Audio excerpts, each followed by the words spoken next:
It's like I have glowing eyes.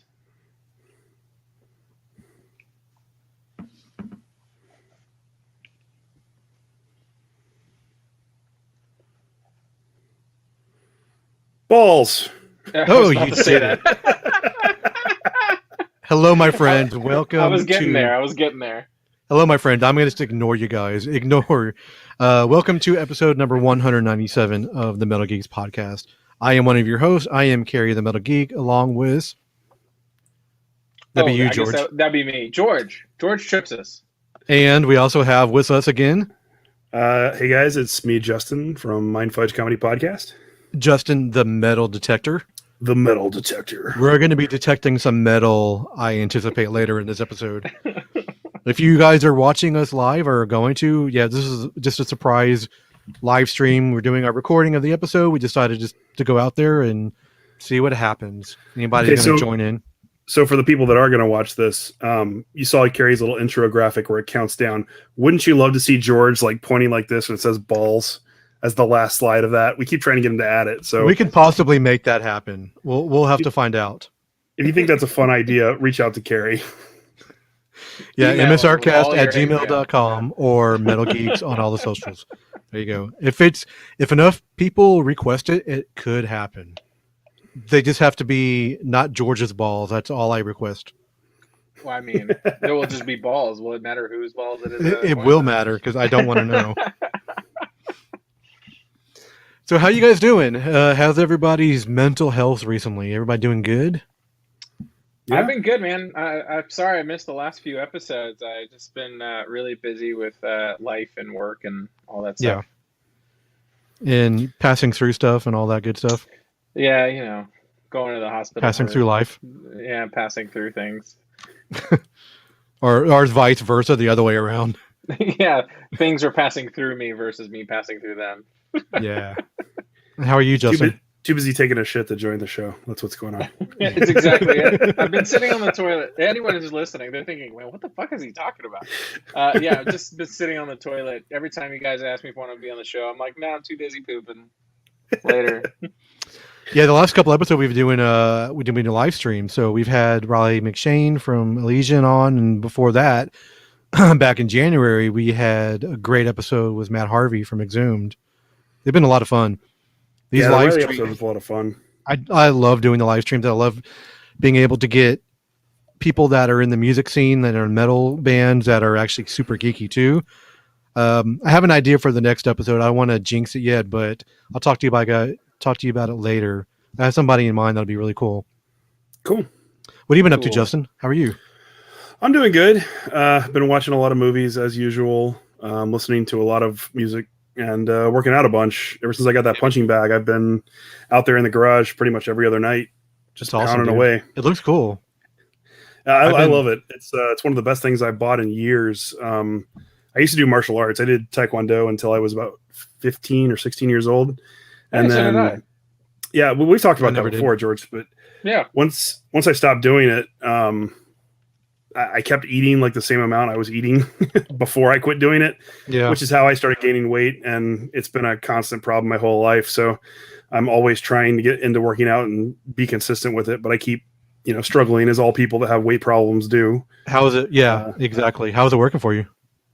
I'm loving it. Like, I feel so motivated just because it's something I enjoy doing. Mm-hmm. So I'm out there doing all kinds of martial arts stuff I haven't done in years. But also just working out with the bag, doing like boxing stuff that I've never really done before. Yeah. But I'm really enjoying it. And then I'm lifting weights. I got my weight bench out there and a bunch of new free weights. And I'm just working out a bunch. It's been great. I've been doing the lesson is don't fuck with Justin because he will kick your butt. He will kick your ass. I am a few months into the DDP yoga, which has been really great so far. I'm getting DDP a little bit more yoga. Diamond Dallas Page yoga. It's not for your mama. The wrestler? Yeah. He has his own yoga program, and I've known a lot of people that have actually used it and utilized it, and they've lost a lot of weight, and they've gotten stronger and all this kind of stuff. So I was looking for something like that, something new and different, not just because I haven't been to a gym since the pandemic started. I don't feel comfortable there. What is this word gym? I never heard of gym. Is that a person? It's a person as well as a place you can go to, and they have these equipment that you can like George weights just has on. a super hyperactive dog, and I'm sure that's enough of a workout for him most days. Most of the time, it is. Believe it or not. But I've been really enjoying the DDP yoga. I was not feeling well this past weekend, so it took me a little bit to get back into it this week. But yeah, I'm excited for it. It's gotten me feeling better, looking a little bit better. I can actually almost touch my toes now, which I've never been able to do before. My getting a lot of things my body couldn't do before. Just a lot of flexibility, and all these good things. So it's bodies are so weird, man. Because like I'm a fat guy. I've been a fat guy most of my life, but like when I was a kid, I was flexible as hell. Like I could put my legs behind my head and walk around on my hands for like hours at a time. And like, I've never been flexible myself. Do that now, you pull something. Yeah, I know. But when they had those presidential fitness tests or whatever, I was always like the guy who could stretch the longest, or the guy who could do the splits, or the guy who could, whatever. I've always had incredible flexibility. And like, even though I haven't done any of this martial arts stuff in years and years and years, I still have that flexibility. Like I can still kick over my head. It's bizarre. It's bizarre that I can still do that. We have a comment for you, George. It's specifically for you. Oh, okay. Hey, all right. She knows what we're talking about. So I'm glad everybody's doing well. I've been watching since I had a little bit of downtime over the weekend, not feeling well. In the past week or so, I've been trying to go through a process of watching movies I've never seen before in my life, which I don't know why I haven't. Congratulations. I started it, and then I want to get some recommendations from you guys too. But I started back in October with all these horror movies I've never seen, and I'm trying to move it forward and watch movies I've never seen before, but I've always wanted to. Like we did Jaws, we did all these other movies. So last week I decided. It still boggles my mind that you've yet to see it. Have you seen it yet? Yeah. Oh yeah. Oh, you finished it from beginning to end? Jaws, yes. We watched at probably middle of our pandemic. Oh, good. Yeah. That's good to know. Did you like it? I loved it. I don't know about watching the other ones in the series, but dude, you have to watch the other ones. The other ones, They only get more ridiculous, but they're also as much fun. And by the time you get to the one with Michael Caine, then that's when like all logic is out. Michael Caine's in one. Yeah, Carrie. There's a reason that the Sharknado movies exist and are so incribly popular. I know. It's because shark movies won't let you down. And I'd been on the Jaws attraction so many times, but never the actually Jaws watched attraction the movie. is technically based on Jaws 2. Is it? Yeah. So you gotta watch Jaws 2. I gotta watch it now. Yeah. So HBO Max just added all the Rocky movies to its lineup. Oh man, I watch those at least once a year. I've never seen it before. So September or so. Yeah, I've never seen it before, so I started with the first one. I'm like, oh, this is actually. You've never seen a single Rocky movie, no. Or you just never seen the originals? I apparently. Okay, so to jump ahead, I've made it past Rocky 5, and I started on Rocky Balboa today, which is the one that came out. Which is actually surprisingly good. It came out in like the mid 2000s, right? Terrible. Apparently, I've seen that because I recognized a lot of stuff going on, and I've seen Creed 1 and Creed 2 already. Yeah. But I had never seen the original Rocky movies. It's just something that really never interested me, and I really liked the first movie. It was really well done. The first 3 are really good. Hey, don't count 4 out. 4 is my favorite, man. Okay, it's the best. We're about to get there. So I'm trying to remember the numbering. Which one is the one where he's training that white kid? That's 5. That's 5. That's I watched that one. The worst one. I watched 5 that is the worst today, one for sure. And people warned me that it's the worst one, and I totally agree. Worst one. But the rest of them are like really fucking good, and there's a reason the first one won an Oscar. So yeah. The Rocky 5 didn't feel like it shouldn't even been necessary. Like the plot was not good. Rocky 5 feels like a bunch of studio execs were like, "Hey, we're on this money making train. Let's make another one. We'll write the plot and just put a bunch of like random shit in there." And that's what happened. Right. Yep. Rocky Balboa, I thought was going to be the same trend, but it actually is not bad. I agree. I like Rocky Balboa a lot. The relationship between him and his son in Rocky Balboa is way better than Rocky 5. I just love Rocky 4. I mean, I love the Ivan Drago fight. I must break you. He's my favorite of all the villains. And then you got all the cheesy stuff with the robot and the Happy Birthday Polly, and all the ridiculous stuff they put in there that makes no sense at all, but is just so endearing and hilarious. So a weird fun fact about Rocky 4 is Ivan Drago, or Dolph Lundgren, who played Ivan Drago, punched Sylvester Stallone so hard in the chest that it caused his heart to swell and gave him a heart attack. Really? Yeah. And they had to cancel shooting for like a month. He told him he was going to break him, so... because Stallone told him, like, during the first match, or whatever, while filming, to like hit him as hard as he could to make it look realistic. And he punched him hard in the chest, and then he had to go to hospital later that day. Turns out him getting punched in the chest by Dolph Lundgren at that time is the equivalent of getting hit by a truck. It looked very realistic. I'll say that much. I mean, there's a reason they picked Lundgren to be He-Man. Cool trivia for you. I did not know that. I mean, I enjoyed all the movies, really. The only character, some of the characters were very over the top, and not like the movie Over the Top, but from the 80s, but like Over the Top is great too. Paulie, his good friend Paulie was like very, very, very over the top. Yeah, very and then, Mickey, the trainer, like wow. I mean, he's iconic though. Great. I mean, it is iconic. Yeah, he's been the benchmark for all other boxer coaches. Yeah, every video game you ever played, there's always like the old disgruntled guy. Yep, get him. Anytime you've seen an underdog fighting movie that has a trainer in it, I'm kind of basing it off of that dude. Yeah, I agree. I enjoyed them all, really. So I'm going to finish Rocky Balboa, and then I don't know, maybe watch the Creed movies again, so they'll make more sense to me now. I don't know. And they'll hold more weight, and you'll see how much of the formulaic movies they are. Yeah, and based off that, we signed up for a year of Paramount Plus last week. We got it for like half. Wow. Yeah, it was like half price. It was like comes out to like $2 a month. How did you get that deal?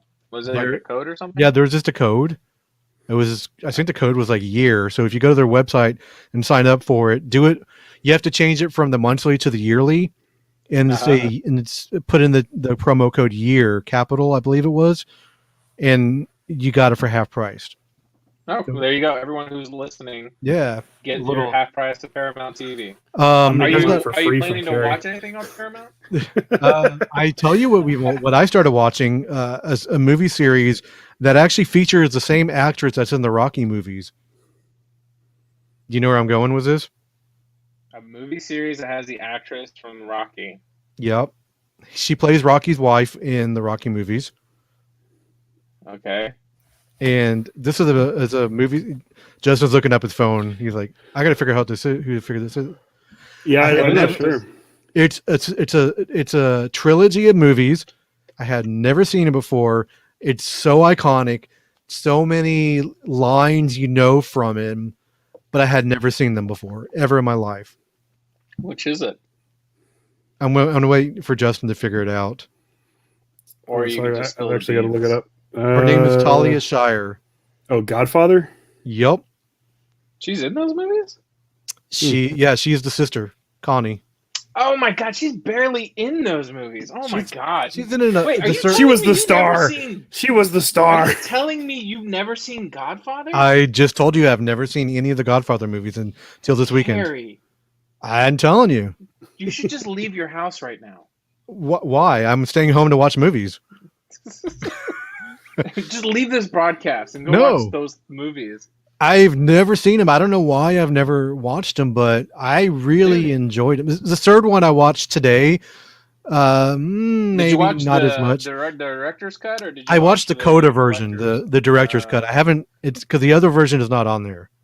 Oh, gotcha. I haven't seen the newer cut of Godfather 3, so I don't know what it's like. It's interesting. I mean, how would you know? You have nothing to compare it to. Well, it's true. Yeah, I've never seen the original cut, so it's like another movie we're about to talk about later, another director's cut. All right. I enjoyed all of them. The third one not as much; it's a little more convoluted, a little more confusing. They're all classics, but yeah, they're also really fucking slow. And no, they are.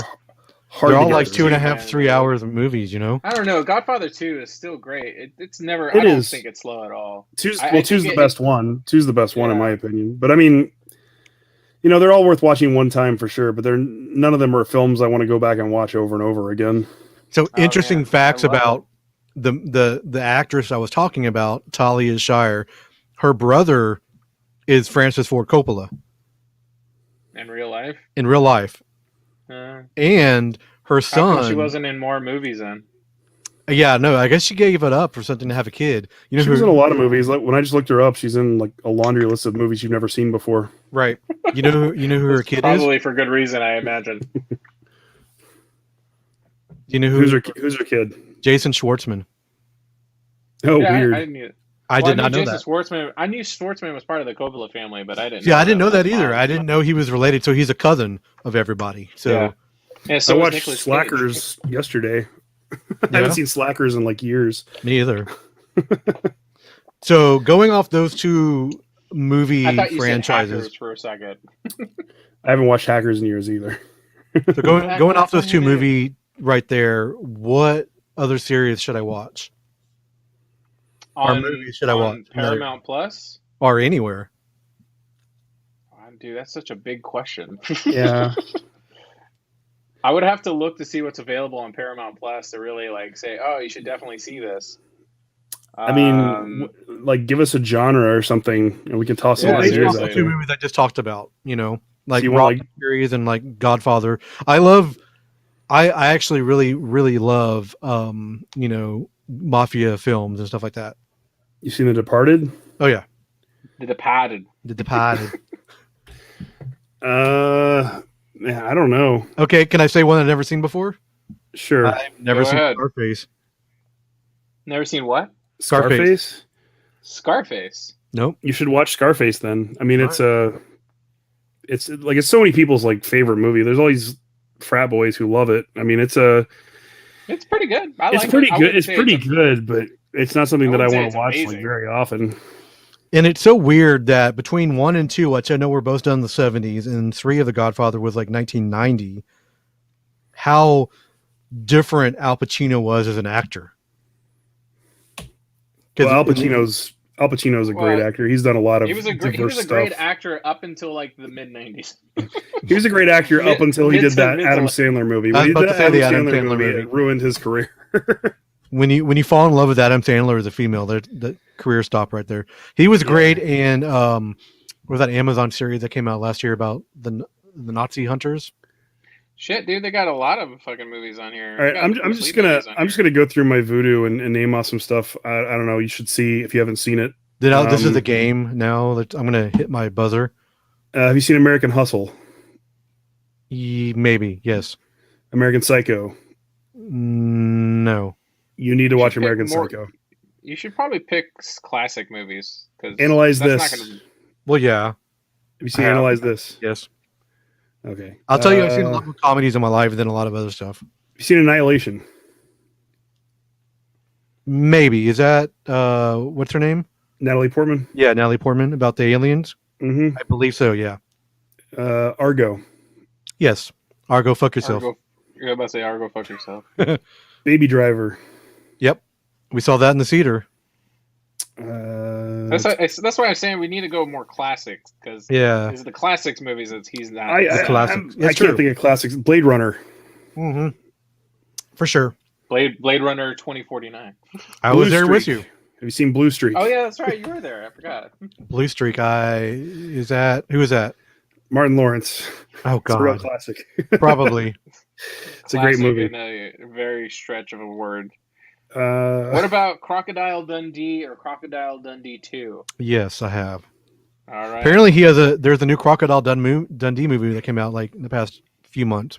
Yeah, I heard about that. I've seen the poster for it. I just haven't watched it. Close Encounters? Yeah. Oh yeah. Clockwork Orange. Yes. Okay. Been a long time though. You didn't sound too sure about that. The name of the show was Al Pacino. It's called Hunters. The voice the voice from the other room chimed in. There you go. Have you seen Harlem Nights with Eddie Murphy and Richard Pryor? Yes, I believe so. Escape from LA, Escape from New York. Yep. Event Horizon. Yes. That's a great movie. I love Event Horizon. I haven't seen the first couple of Rambo movies. Face Off. We should watch the Rambo movies. You should definitely watch the Rambo movies. They're seen all good. All right, except I for, know like, the new ones. I know I've seen some Rambo movies, like original ones. I just don't remember which ones I've seen. So just start over and watch them. 3 are pretty great. I'll watch them, Oval, if I can find them. Yeah. I know you and I went and saw the newest one in the theater. That's right. It was like one of the last movies I saw before the pandemic. What was it called? The Last Stand or something like that? Something like that. Someone explained to me that the Last Stand, the director really wanted to make a Friday the 13th movie, so it kind of comes off that way. There are some moments where he seems unkillable. Yeah, there was definitely some moments that were very brutal too, like overly brutal. You seen The Fifth Element? Have you seen? Oh yeah. Have you seen The Phantom? Yes, that Fifth Element is actually one of my favorite movies. Ghost in the Shell? No. Anime or the movie? Anime or live action? No. The anime. No. Yeah, skip the live action. I'm not an anime guy, but I mean, there's a lot of bad ones, but there's some classics too. If you're looking for classics, that definitely falls in there, just like Akira. Goonies. Oh yeah, of course. I actually saw Goonies in the theater. I have a story. I used to visit my grandmother in Fort Lauderdale, like Pompano Beach area every year. Mm-hmm. And she dropped me off to go see the Goonies in the theater by myself as a kid. Did you watch The Prestige yet? No. You need to watch That's The Prestige. Okay. Yeah, that's my favorite Christopher Nolan movie. Yeah, I said that. You weren't here for the movie episode we did last time, so I mentioned that to him. But Prestige, okay. I'm making note. Have you seen The Crying Game? Yes, actually I have. Damn it! Don't spoil it for me. I mean, if I did, you would believe me. Are you opposed to watching foreign films at all? No, depends on what it is. Maybe. Yeah, there's a movie called I Saw the Devil. It's a Korean crime / thriller movie. Yeah? That's pretty good. It's really fucking good. I think you'd enjoy it. So I recommend that one very highly. Yeah, I don't mind. If you watch that, you should definitely watch Parasite right after. And Parasite. Parasite's really good as well. I watched that. Okay. It's on the same level of it being as good. Yeah, it is. They're both great. Okay. Have you seen the Lookout with Joseph Gordon-Levitt? No. That's really good. You should check it out. I like him too. We have the same last name. What the fuck's this other guy from Dumb and Dumber? He's in it as well. Jim Carrey? No, the other one. Will come to me later. Yeah, I'm having a brain fart. I can't think of his name. Jeff Daniels. Jeff Daniels, thank you. Yeah. Amazing in Newsroom if you haven't seen Newsroom yet. Yeah, Newsroom is fantastic. I'm looking what's on Paramount Plus for you, Carrie, so you can have something. Have you seen Kingpin? Oh yeah, I love Kingpin. I love Kingpin. Okay. Like I said, I've seen a lot of comedies. Road to Perdition? Road to Perdition. No. Oh, dude, that's great. Sam Mendes movie. It Looper? even has Paul Mooman Looper, in it, yeah. too. I've seen Gooper too, but that's a different movie. That's gross.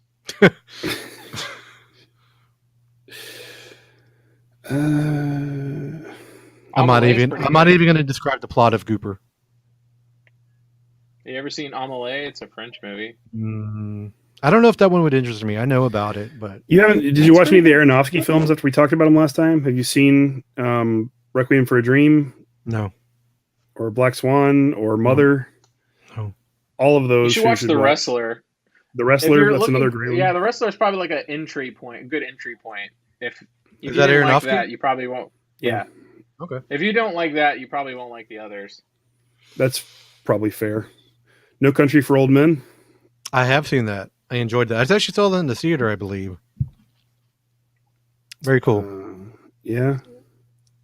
I mean, we can do this all we day. could do it all day, but let's move on. Name movies. Y'all just Just text me movies to watch and I'll do it. There's a couple of TV series I want to talk about real quick. Justin, did you see the South Park with a Q vaccination special? I did. I did. I saw that as well. You saw it? All right. Yeah. Justin, your opinion, please. I thought it was fucking hilarious. They did the pandemic special a few months ago, and it was okay. Like, it had some good moments, but this was much better. This was much more in line with traditional South Park style stuff. Yeah. I think what made this funny for me is that I don't know very much about QAnon. So Catherine was explaining to me while we were watching it. It's like, yeah, they actually believe this shit. And I'd be like, what, really? And that led me down to a weird rabbit hole to, figuring out that people who believe in QAnon are just crazy people. Yeah, I had already been down that rabbit hole, unfortunately. So it was already funny for me. I mean, and I'm glad that, Garrison is back in town and Mr. Hat's come back. Like, the way they brought about all that was pretty well thought out. I'm excited for the next season. I love all the old Looney people Tunes moment too. Which one? Yeah, the old people, hazing, razzing all the youngsters because they got vaccinated first. They're gonna go party it up and shit. It's hilarious. I mean, it was well done. Yeah, that's all you can really say. I mean, South Park is one of my favorite things in the whole world, and at least they're not focusing on the Randy Marsh's like marijuana company anymore. It was starting to get nice to get a reprieve from Tegrity Farms. That is true. Starting to get a little bit old. I think that was the entire joke of the last 4 or 5 episodes of the last season, was that it was old and they were just going to keep hammering it until it became funny again, which they succeeded at. The final episode was great, but up until that point, man, it was kind of a slog. I want to talk about the show that I started watching. I've only watched the first 2 episodes. It's called Debris I think it's on NBC. Yeah, NBC. I really enjoy it. It's done by one of the creators that did Fringe, so it has that definite like weirdness to it. I hope they don't cancel it because they're known to do that, as they're known. So basically, weird wreckage, like alien wreckage, starts to fall from the sky all over the world, and it starts to have weird effects on things. So people will start floating, or weird things are happening to people or places in the world, and it's turning out to be like this, weekly what's going on new event based on what's happening, with the debris falling somewhere. I really enjoy it. The main people are pretty good. They're building up a huge, storyline of people you're not supposed to know about yet. I'm really enjoying it. I think you would actually really like this, Justin. So it's like a monster of the week sort of thing with like an overarching story. I'm not going to say monster of the week because there's really none. It's not like that yet. Mystery of the week. Yeah, maybe mystery of the week. Yeah, but there is an overarching story yet. I mean, if you liked Fringe at all, I loved Fringe. I loved Fringe up until season 4 and 5. Those were the worst seasons ever. But up to season 3, it was a really good show. So it's created by the same guy, J.H. Wyman. Even the intro song, it's like this really cool acoustic weirdness that would fit really well on an Insomnium album. I'm like, it's really cool. I'll check it out. I mean, I've been watching lots and lots of stuff. I'm almost out of stuff to watch, so I'll check it out. I think maybe they're up to episode 3 or 4 by now, so there's not much. You don't have to, catch up too much. But I really enjoy it so far. I like weird shows like that. It's very, Fringe-ish, X-Files-ish, that type of show. I like those types of shows too, but I also feel like they're overdone and they're kind of everywhere now. So I don't know. Like, I'll give it a shot, but if it doesn't grab me in the first episode, I probably won't stick with it. I always give shows maybe a 2 episode or 3 at the most if I'm trying to get into it, but I don't know. What about you, George? How many episodes will you give a TV series? It just depends. Like, if I feel like it has the potential to be good, I'll probably give it like 5 or 6 episodes at most. But I have to like really want to believe in the show. But if it doesn't catch me by the 3rd episode, I'm like, all right, I'm out. So check it out. But I'm also really quick to drop out of a show if the show's not like keeping my interest anymore. What? So, really, you? Me? What? What? Yeah. So check it out. I think both you guys might like it. Just let me know if you don't like it. I mean, no sweat It's off my called balls. Debris. Debris. Got it. All right. Yeah. I mean, I'll check it out. I mean, what's the worst that could happen? Have you guys been playing any games recently? Cyberpunk. Games? No. You still okay? Justin, don't hate me. I spent another 2 hours in Cyberpunk, and I got really bored. I was like, "This is not for me." You just got to go a little further, man. I mean, the beginning missions aren't that exciting, but once you actually get into the real story, like once you get through the first act and Keanu's character shows up, everything changes. I will try. There's 3 main endings to the game, and then a hidden ending that you can only get if you've achieved a certain level of familiarity with Johnny. Have you finished the game yet? I've beaten all 4 endings. Oh wow! I'm actually like 90% done with the game or so. I'm working on trying to 100% it. Which man. Is I haven't 100% of the game in years. Like I can't tell you how much I love Cyberpunk. It's one of the most fun games I've played in my entire life. I know you've been saying you've loved it, so I have not gotten to Keanu yet, so I will. That's the turning point. It takes a while to get there because like the first act is probably a good 10 to 12 hours long, and then Keanu shows up. And your whole everything changes. Your whole perspective. So Keanu doesn't show up till 10 to 12 hours into the game.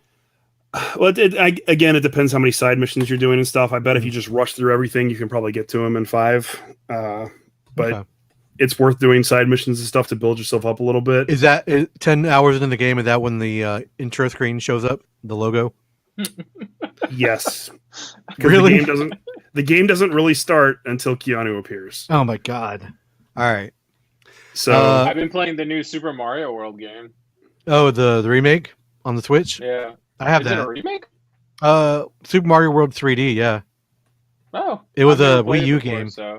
Well, there's 2 parts of it. There's that and the Bowser's Fury, right? Bowser's Fury is I haven't even touched the Bowser's Fury. I have. I've been playing that one a little bit. That one is completely brand new based on the Super Mario World 3D, which was a Wii U game. I've been playing that, and I've been playing the Ghost and Goblins Resurrection. Like we talked about before, that game is so fucking difficult. And I was nervous to go back to a different game because I thought, because to really beat the game, you have to go through it twice, right? And the second run through is a little bit different. And I thought that if I went to play a different game and came back to it, I would lose everything. Luckily, that's not true. It actually saves your last spot that you were at, which is your last flag or whatever, which is great news. I was nervous about it. The original was super tough, so I can only imagine the remake is tough too. It's great, but it's really difficult. I actually, after I tried going back into Cyberpunk, I went and started playing more Assassin's Creed Valhalla. So... See, I loved Valhalla. I thought Valhalla was just so visually stunning and just there's like so many cool things in that game. But after I beat it, I had really no desire to go back and try to do more in the world. Yeah, I haven't completed it yet, so I can definitely see where it will start to get tedious and boring a little bit. I think part of the thing is that the ending is just so lackluster because it doesn't really end. It just sort of gets to a point where you can't continue, and then they're like, oh, this is what's going on, and it's not very well explained, and it's not an exciting ending, and it's not a very. They want you to buy the DLC for it. They do. I understand that, but I don't know if I will. Probably not. I will buy Cyberpunk DLC. That's the first game I can say that about. I fucking love the game. I can't say enough good things about it. You're the guy. You're the guy that made it for. So I mean, I didn't even follow Cyberpunk when everybody was talking about it and everybody was so hyped up about it. I was like, who fucking cares? It's a random game with Keanu Reeves. Like I had no interest in it at all. And even when I got it, I didn't play it. Like I sat on it for 3 months. Yeah. And then I just ran out of stuff to do, and I was like, okay, I'll give it a shot. And oh my god, like a game hasn't hooked me this hard since like Halo 2. I'm glad you like it, dude. That's great. What about you, George? What have you been playing? Anything besides the Super Mario? Just that Super Mario World. Yeah. Cool. It's a lot of fun, man. It's a really good Yeah, I game. enjoy it quite a bit. Catherine has kind of like taken over. She also enjoys the game quite a bit You too. got to get her So on Switch. she's the one who's playing the most of it right now. Do you have the regular Switch or the Switch Lite? Oh, the regular Switch. You need to go and buy her a Switch Lite, and then everything will be great. Well, it needs to be able to dock to the TV. She likes to play on the TV. Oh, so, well. Yeah. Can't help you there. Exactly. All right, guys. I'm glad everybody's doing well. Everybody's been teaching me what movies I need to watch here. Speaking of movies, let's go into our topic. Our topic of this show is going to be recent superhero films and TV series, what we think about them. If we hated it, loved it, all that good stuff. So you guys ready? Yep. Let's do it. I really want to hear George's opinion. I'm going to pull a George here. I'm going to pull a George real quick. No, you don't. Do you really? No one really wants. No one wants to know. That's the truth of the matter. I think the only time anyone really wants to know because they want to fight me on how wrong I am or whatever. Yep, pretty much. All right, we'll be right back. Sometimes I genuinely just like to hear it. That's what it is. That's good. Thank you. I appreciate it. All right, guys, let's get to our topic. We'll be right back.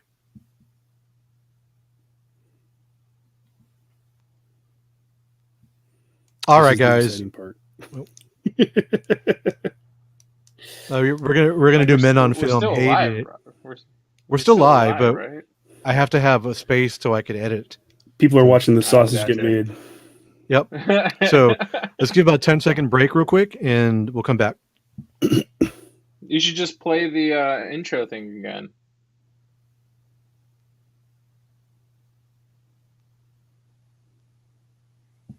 All right, my friends, we are back to the show.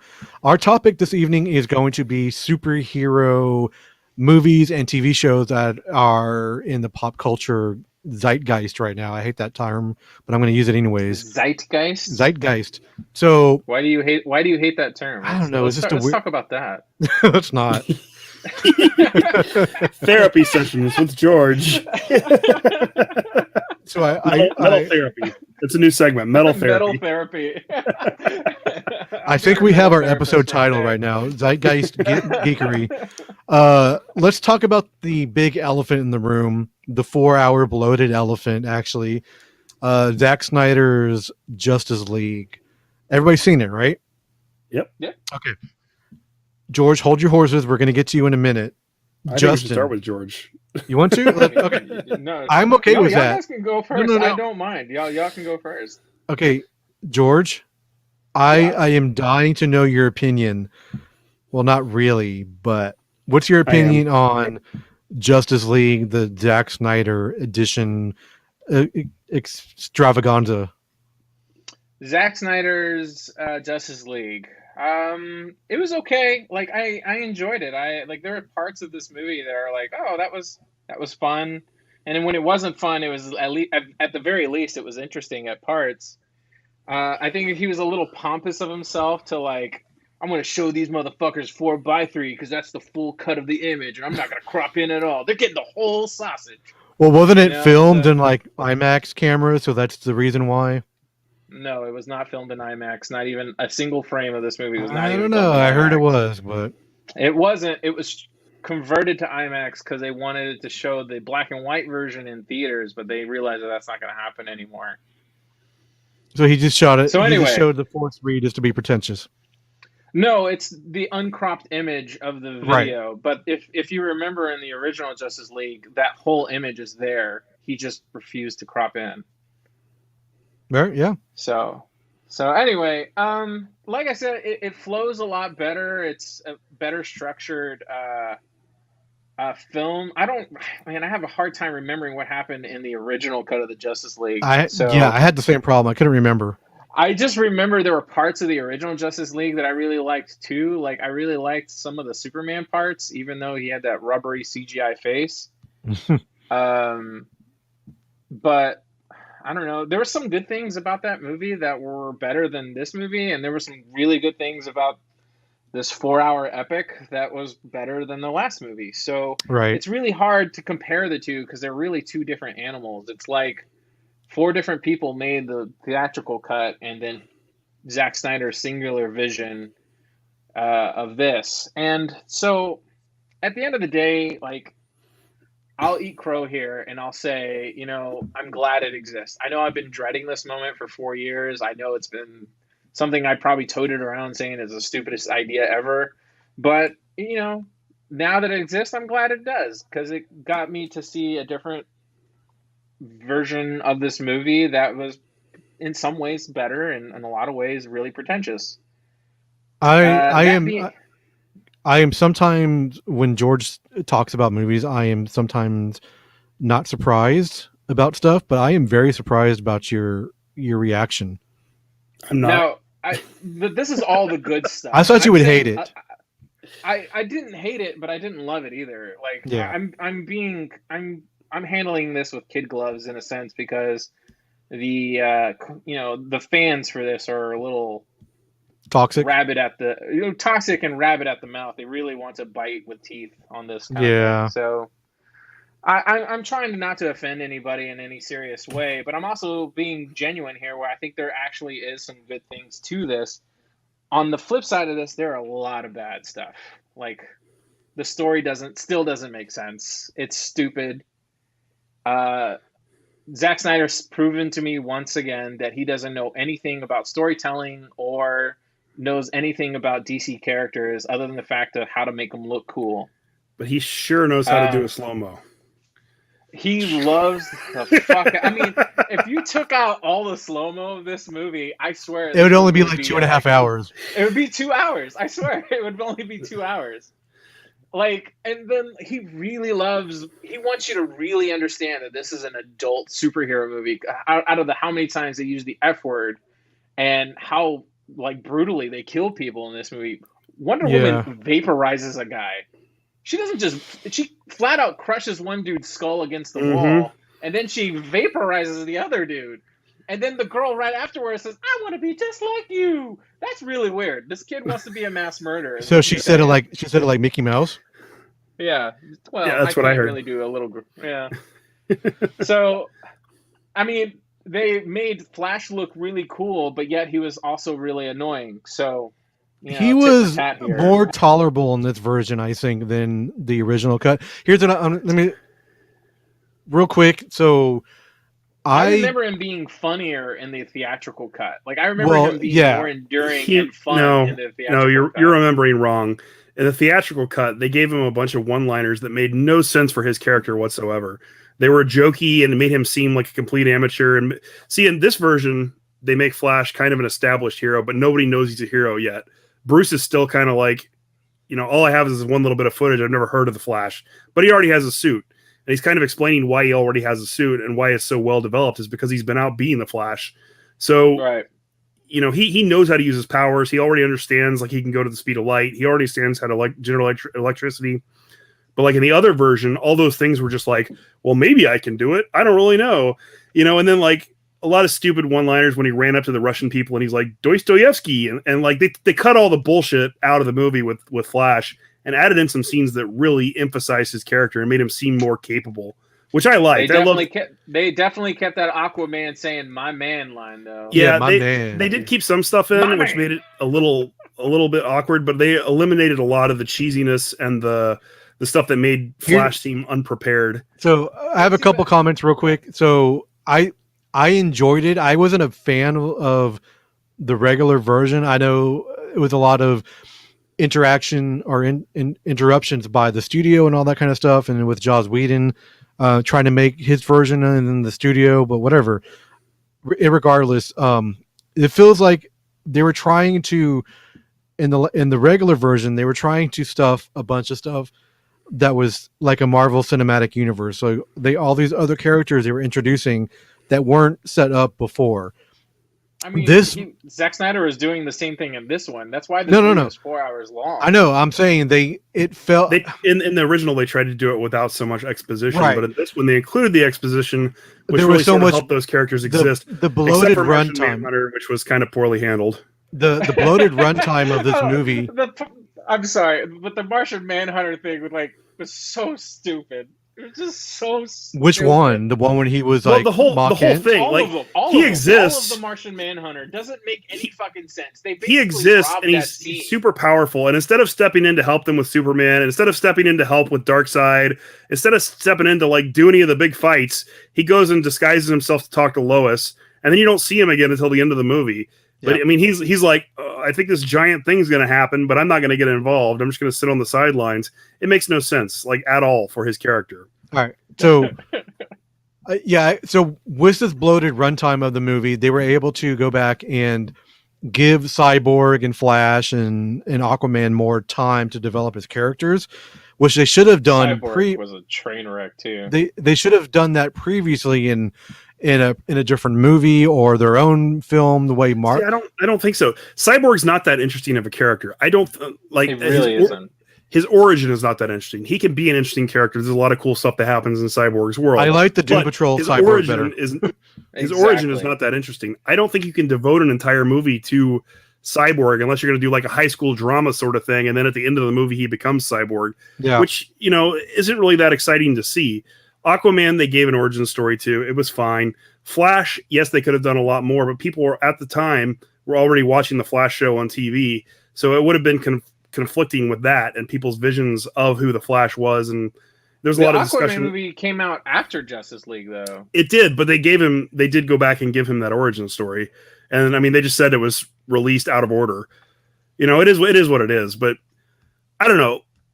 I enjoyed the original Justice League more than most people did, and I watched it fairly recently. I think back in December, maybe November.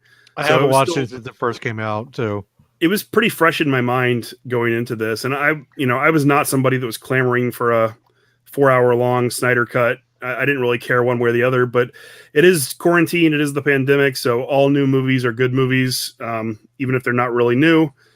So I watched it. I enjoyed it. I thought it was much better done than the original. There's a lot of major flaws in the storytelling. But the flaws come from the script, though. Not necessarily. Some of it comes from his artistic direction. Like the entire first 30 minutes of the movie, he adds in all these really artsy scenes that just get borderline annoying. Like the stuff with the women singing the music when Aquaman comes from the sea and the lady sniffing his shirt. Like it doesn't fucking need to be there. That was super weird as shit. It contributes nothing. They could have cut that out way sooner, but we don't need to see trying to add some world building is what it was. I understand that, and I understand like why they have to show Batman trekking through the mountains to get there, but like all of that could have been greatly abridged. A lot of the stuff in the first 30 minutes could have been shortened, but they wanted to kind of show where everybody is, and they did it in extremely artsy ways, which is fine, except they didn't continue it throughout the rest of the movie. They did artsy shit for 30 minutes, and then they're like, here's action, and here's a bunch of jumbled storytelling. It's not a perfect movie, but it is a lot of fun. It's a lot more fun than the original was, and I liked it. Definitely agree on that. Like if I give the original like a 70, I'd probably give this one an 85. Like it's not a perfect movie by any means, but it's a lot of fun. For people who have not seen it yet, the plot is basically the same. The only thing we really get changes. Right, we get the benefit and the addition of Darkseid is actually the real villain, which is super cool. I love Darkseid as a kid. I used to have the action figure. They could have used a lot less Darkseid. I don't think so. I think they did a good job with Steppenwolf giving him an arc. I thought that was a cool idea. The flashback but he still sequence looked like dog shit, though. Yeah, the flashback sequence with Darkseid fighting against the armies of everybody was stupid. It went on for way too long. It was visually very cool, but it didn't add anything to the story. Like you could have told an abridged version of that, like they did in the original, and it would have been just fine. In Steppenwolf, do you guys agree? He looked much better in this version. Like they got it right. I don't remember what he looked like. Sometimes he did, and sometimes he did not. Sometimes he looked too much like the fucking Destroyer from Thor 2. Oh yeah, with the costume. Yeah, I could see that. There were some great additions though. The battle with the Amazons was so much better in this one than it was in the original. Really good. Like I wish Wonder Woman, the last Wonder Woman movie, was like this. When Wonder Woman breaks into the bank to fight those terrorists, she's moving at like double the speed she was in the original, And I mean, she was moving pretty fast in the original to begin with, but they really ramped up her powers and kept her stronger throughout. Yes. I think Snyder, one thing he did better than the original version is that he really kept a close eye on everybody's power levels and like let them live up to it throughout the story. There wasn't as much inconsistency with people's skills as it went on. Cause like Superman taking the full force blow with the axe and like not even flinching was like spot on. That was a great scene. The changes they made towards the end of the movie, I thought were all really good. The way they ended the final battle, again, there's still that weird pointless thing of why does Batman have to destroy the dome so everybody can get in when, you know, Wonder Woman could clap her hands together and do the same thing and they could all just go together, you know, or Batman needed something to do. But it's exactly what it is. Like Batman served no purpose in the movie. Except bringing everybody together, and once that was done, it was kind of like, well, why is he here? Did they fucking remind you every fucking 5 minutes that Bruce Wayne brought this goddamn team together? Yeah, I swear to God, if I heard that one more time, I was gonna throw something at my TV. You can make a drinking game out of it. But that's the thing. He did a good job of like getting right to the point where it was going to annoy you and then stopping. He did that several times throughout this movie because I was getting irritated with a lot of stuff, and then he just stopped doing it, and I'd be like, okay, well. On to the next thing. That happens. That happens so many times in the movie. I mean, on to the next annoying part. The worst thing of this movie, besides the Martian Manhunter, was all the nightmare sequences. I have mixed opinions about that because so fucking stupid. And it felt so out of place. It does feel stupid and out of place. Obviously, tell nobody was in the room when they filmed it. It does feel out of place. I feel like. If it had been a post-credit scene and it had been, you know, Flash reappearing to talk to Batman again or something like had happened the first time when he had that vision of it, you know, and you saw like a smaller portion of it, it would have been good. But to just have it there was really awkward. If I'm remembering correctly, the nightmare scene we're talking about was the one that was in the epilogue of this one, but it wasn't in the original version of Justice League. Wasn't it Batman versus Superman or something like that? It was in Batman versus Superman. Okay. Yeah, the first time you imagined, but it was a different version of it. Well, even in this, they allude to that again because it's a different. Yeah, it's the different. Batman has a moment where he wakes up at his desk in the new Justice League and he remembers Flash appearing to him. So I mean, they're doing a callback and then they're expanding on it when they get to the epilogue. But it's too much storytelling to actually be like a dream.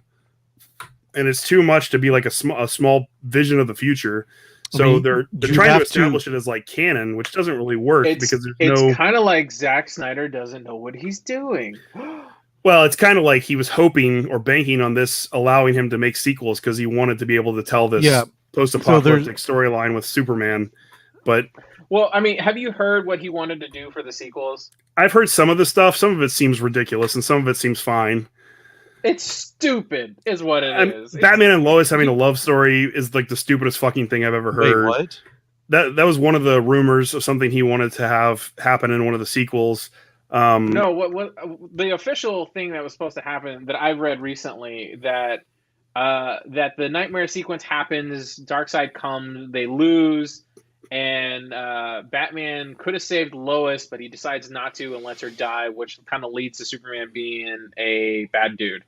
And then all of a sudden they figure out a way to save everybody. Flash goes back in time to change everything, but to do so, Batman has to sacrifice himself. Clark and Lois have a baby, but this baby has no powers. And so they decide to name him Bruce. And 20 years later, they show him where Bruce Wayne used to be and how he used to be Batman. It's like, hey, don't you want to be the new Batman? Is basically how the movie ends. Kind of like the way Dark Knight Rises. Yeah. But horrible. With Superman and Lois's kid. Well, that's because Zack Snyder's a terrible screenwriter and a terrible storyteller. Sounds like fan fiction.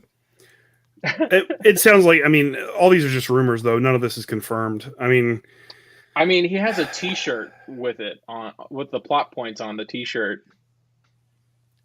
Right, but he also just does stuff to fuck with people. So that's maybe that's. Do you think the whole nightmare segment was just done so we could have Jared Leto's Joker in it? Yes.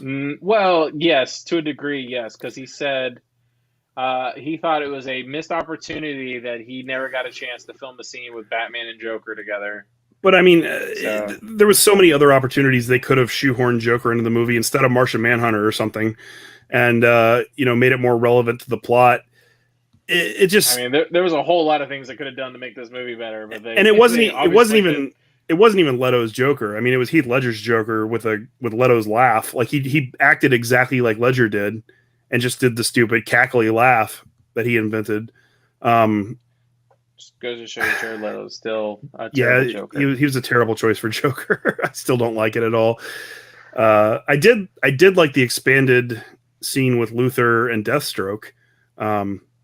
We had kind of known that existed to begin with, but I would have liked to see. Yeah, that was supposed to be like the seed for the Deathstroke movie where he tries to go and kill Batman. See, but that storyline would have actually been worth pursuing. Like a Deathstroke versus Batman movie could have been really good. And, you could have introduced like a real Robin there and then even had Joker show up and kill Robin. That would have been fine. But all this nightmare stuff is just very contradictory to what they could have done. If they can do a Death in the Family Batman movie, I'd be down for that. It's too dark. The cartoon. It's too dark. They'll never do it. All right. Well, there's our opinion. So, final score, George. What's your final score out of 100? Out of 100? Out of 100 million. Let's go 100. It was a 7. Yeah, it's a solid 7 out of 100. No. I mean, I gave it a 5 out of 10 on IMDb, so 50, I guess. Okay. I know, Justin, you already said like about an 85. It's probably closer to an 8 out of 10. It's not a perfect movie, but it was fun enough that I'll definitely watch it again at some point. I would say it's more like a 70, like a 7 out of 10 type of deal. See, that's where I put the original.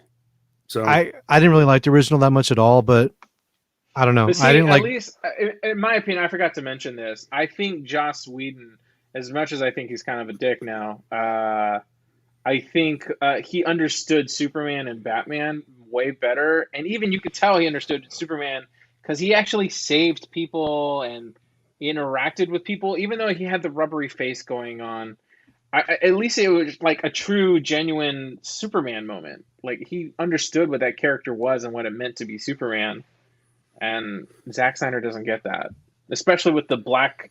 Yeah, the black suit. Oh yeah. I mean, he's like, I really wanted the mullet and the beard, but they wouldn't let me do it. It just doesn't even make sense why he has a black suit on. If he was buried in the black suit, that would have made a lot more sense. But he was buried in plain clothes, so true. I don't know what to tell you. All right. God, it's just all right. Just stop, so many George. wrong things. Yeah. All right. Don't blow your mind on it. We'll move on. Yeah, it's Falcon, over now. The Falcon Warner and the Brother has said no more. So the Falcon and the Winter Soldier. What did you guys watch it? Yep. Yeah, I watched it. It was great. All right. Let's start with Justin then. What was your opinion? What did you think? I really enjoyed it. I mean, they really should have called it The Falcon with sprinklings of Winter Soldier. Yeah. Well, it's the first episode. Come on. The action with the Falcon in that in the desert with all that was actually really cool. It was cool, but it was also like reminded me a lot of Top Gun or Independence Day. It was problematic because, like what I was talking about before, where Snyder managed to keep the characters at the correct power level. Like, I know that the Falcon is not Iron Man, but he should have zero trouble eliminating the threats in that particular sequence of events. Like, there shouldn't have been a need for a big elusive, because those people were not in like high tech, state of the art, fighting suits or jets or anything. They were in fucking helicopters. Like, it should have been much easier for him to win that fight. It went on for too long. But you're giving Falcon a lot. George St. Pierre was in it, and he's a Who? cool, the French dude. He was also in the Winter Soldier. He's the bad guy in that first episode. Was also the first bad guy that Captain America went to toe to toe with in Winter Soldier in the beginning of the movie. Yeah, I don't remember that. That's interesting. I didn't put those two together. No, that's not the same guy. It's not Batroc the Leaper. Yeah, it's the same guy. It's not Batroc the Leaper. No, it's not. Yes, it is. Go back and watch the credits. It's the same actor. It's not the same character, though. Yes, it is. I don't think so. All right. I'm pretty sure it is. Regardless, his talents were not being used in an aerial thing, anyways, because his whole thing is he fights on the ground. And he jumps a lot. And he jumps, yeah. He does jump out of the helicopter quite a bit. Let's just. I don't know. All the stuff with the Falcon, it was fine. Like I think they're doing a good job with the character. Aside from the the character stuff is probably my most favorite out of everything. Aside from the actual fighting, the character stuff was good. I do like that Bucky's having like trouble reconciling his past, and they're doing flashbacks of things he did as the Winter Soldier. I hate to say this, but George, you were right. It is Batroc. Okay. Sorry, don't let it go to your head. We're done now. Well, I mean, I've been told. I've been told. That's the lesson. Is George is always right. No, that's not the lesson I got out of it. But this time you were correct. I didn't put those two together. George is better at identifying obscure French actors. Right. Especially ones who look awesome and jumping around. Yeah, I don't know. Like I was saying, I enjoyed all of the Bucky flashback sequence stuff and him coming to terms with being the Winter Soldier and trying to reconcile his past. All of that, I think, is great groundwork for the story going forward. Mm-hmm. Is it just me, or is this therapist kind of a dick? Yeah, definitely. All right. Aren't I was all just thinking, therapists? man, this is a really mean therapist. It'd be hilarious if it turns out to be some MCU version of Dr. Bong or something. Do you guys have high hopes for the series? Yes. So far, so good. I think this has a stronger start than WandaVision for me. I liked WandaVision, but I didn't love it. I thought there were some cool things about WandaVision, but as a whole, I thought WandaVision was kind of a misfire for me.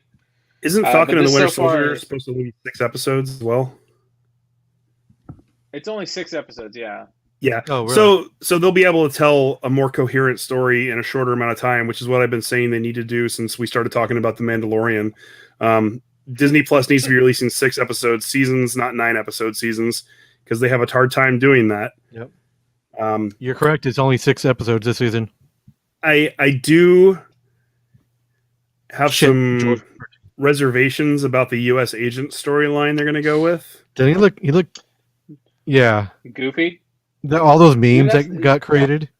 So that's Wyatt Russell, right? It's U.S. agent. Oh, is it really? Like. Yeah, it's Kurt Russell's son. Yeah. Oh, I didn't know that. The guy from that fucking World War II movie that came out not too long ago. Midway? No, the one with like the zombie things in it. The fuck is that called? The one with the guy from Agents of S.H.I.E.L.D.? Yeah, he was in it for a little bit. I know what you're talking about. I can't think of it. It's late. What do you want from me, guys? Y'all know what movie I want the correct answer. What I want. Now. Yeah, I didn't realize that was him. I love the memes. Though. I saw it in the credits. That's how I knew it was him. Have you seen the one that's like a shopping cart and has 3 pictures of Chris Evans and then a picture of that guy? And it's like when you get the shopping cart with the bad wheel. The movie was Overlord, by the way. Overlord, yeah. One of the best video game movies that wasn't a video game ever made. Yeah, that's a completely different game. Overlord was supposed to be a Cloverfield movie, by the way. Was it? Yeah, originally it was supposed to be a Cloverfield movie, and then they changed it at the last minute. They're making a new Cloverfield movie. They are, strangely. Hopefully it's better than the last one. I don't want to keep that promise. I don't know if I liked this show as much as you guys have so far. It was okay for me. Dude, the character moments in Falcon Winter Soldier meant more and like had more depth than all of WandaVision for me. I agree. Because they're already established characters that you already care about. And not only that, like they kind of showed you like, real emotion in that first 40 minutes, however long the first episode is. And God, it took 5 episodes to show you any emotion in WandaVision. I agree. I don't. That's okay. That's because you're a Vision fan. I am. I love Vision as well, but I didn't like. We've already been over this, but I didn't like the way WandaVision went on for so long without actually advancing the story. I did. Whereas I saw that. Well, yeah, I can agree. This really jumps right into the story and all that good stuff. But I really enjoyed the first few episodes of WandaVision, and I know I might be in the minority here. I appreciated what they did, Well, what they were going you're for. not in the minority because I mean the fucking show did gangbusters and people loved it. Well, no, but people didn't like the first couple episodes. That's just it is. I just feel like what they should have done is they shouldn't have done a week-to-week basis, especially for WandaVision. They should have just released the whole show all at once, and I think it would have played better. I think if they did the first they should have 4 been episodes. less episodes, and it should have been less spinning wheels. So if it had just been 6 episodes, it would have been like top tier TV. Instead, it was second tier TV, and it was really good. I enjoyed it, but it wasn't as good as like it could have been. And that's the same problem that Disney Plus has been experiencing over and over again with their premium shows, is that they're always too many episodes. I feel like they're 6 also episodes too short. 6 to 7 episodes is chef's kiss perfect for what they're trying to do. They always have too much filler though, and cutting out that filler just makes everything better. And I'm glad they're doing that with like 2 big name characters like Falcon and Winter Soldier. Yeah, I'm really interested in what if they're gonna continue this this turmoil that Sam is going through, and I wonder how they're gonna make Bucky and Sam kind of meet and team up. Yeah. Also, I understand there's supposed to be like 3 villains in this show. I wonder how that's gonna work out. So Zemo is supposed to come back, right? Baron Zemo. Yeah, he's on the poster, right? Yeah. So yeah. What about what's the other guy? You have this fake Captain America guy, and then you have U.S. agent. The people with the flag hand thing, whatever the fuck they're called. I forgot what they're called. The what? The terrorist group. The terrorist group with the masks. Oh, okay. The flag smashers. There you go. What was the guy that got stuck in that computer? He worked with Zemo. MODOK? No, not MODOK. Arnim Zola. Zola, that's what I was thinking of. Maybe they'll bring Zola back. I mean, he died, so I think that's unlikely. He blew up. I don't know. I don't know. Anyway, the flag smashers really are going to be the primary villain. It looks like. I mean, I'm just interested to see what they do with U.S. Agent. If they're going to make him a villain, or if they're going to try to keep him as a C-list version of Captain America. Well, they got it. You don't cast an actor like Wyatt Russell, who's like really hot off of a few movies and TV shows, to have like a secondary role. But I mean, to be fair though, he looked goofy as shit in that helmet. I'm not sure how familiar you are with like the U.S. Agent storylines or anything. But, you know, I'm not very familiar. He's basically like a B-list or C-list Captain America, and I mean, he like what I understand, he's supposed to be like angry all the time, right? Like he has like he's like an asshole. No, that's Nomad. He was a different Captain America. U.S. Agent is basically the government's version of Captain America. Like they have complete control over him and what he does and how he acts. And wasn't he in West Coast Avengers for a long time? He was. Yeah. He's been on a few different teams, but you know, he's never been a super important character except for the few minutes he was in the limelight right after he first appeared, which is what I think they're going to do here. He's going to be Captain America for a while and then going to be judged to be unfit to be the one carrying the shield. Yeah, somebody's going to get that shield back. It's not going to be him. I think at the end, we're going to see Bucky pick up the shield, and it's going to be his, which is what it should be. Yeah. What? You don't think it's going to actually be Sam? Because I thought they were going to follow the Sam Captain America's storyline. I don't know, though, because, I mean, there is precedent for it, because Sam does become Captain America in modern comics, but there's much more of a precedent for Bucky taking up that mantle. Bucky was Captain America and he had the shield way before Sam Wilson. Way before Sam, yeah. So, I mean, it could go either way, but I think it'd be more interesting, especially for the forthcoming movies, if we have Captain America and the Falcon working together. Well, can't someone else be the Falcon? Not likely. Hey, what was his? I think it would be really cool for Sam to end up being. I mean, honestly, I wouldn't hate it if Sam is the one who takes it up. I wouldn't hate it. It would be fine. But I kind of feel like that's what this whole show is about. It's about Sam gripping with the idea what it means to be Captain America to himself as a person, as a hero. Like, what does it mean to wear the stars and stripes and so on and so forth? And how does he feel about it? And where does he fit in and all this? I think that's what this whole show is going to end up being about. And I relish in that character development. It's also going to be about Bucky trying to make up for his past mistakes. And what better way for him to make up for his past mistakes working against America than to take up the mantle and fight for America? Right? Oh, absolutely. No, you're not wrong, but I think it means more if Sam is the one who is like Cap and Bucky is the supporting guy. But that's just me, though. Bucky's always the supporting guy. He's always the sidekick. He's got to be the sidekick. But he's the much more interesting character. I mean, I've read tons of comics from both of these characters, and I got to tell you, Winter Soldier is a billion times more interesting than the Falcon. I own Winter Soldier, and I think it's a really good comic. Ed Brubaker is one of my favorite comic book writers, or favorite writers in general. I love all his stuff. So yeah. All right. So just today, as we're recording this, they announced that some of the upcoming Disney films have been changed and moved around a little bit. So now we're not getting a Black Widow until beginning of July 9th. And it's going to be in theaters and Disney Plus Premiere the same day, which means paid for premium yet? I have Mulan not, or whatever. No, Mulan, and then they did with the Mulan and then the Raya and the Last Dragon, something like that. Those are the two so far. Yeah, those are the two that's been premium pricing for Disney. If everything is good with me, I plan to probably see it in a theater. I haven't been to a theater in so long. I don't know. Black Widow. Yeah, when we get closer to it, we'll figure it out more. But there is also something very convenient about just being able to watch it at home. Absolutely. I don't know. I mean, the Taskmaster is like one of my top 3 characters of all time. So I do know that. Yeah, I would love to watch Black Widow, on the screen, but I don't know. I don't know where COVID's going to be. I don't know where the situation in the world's going to be. So yeah, we'll see.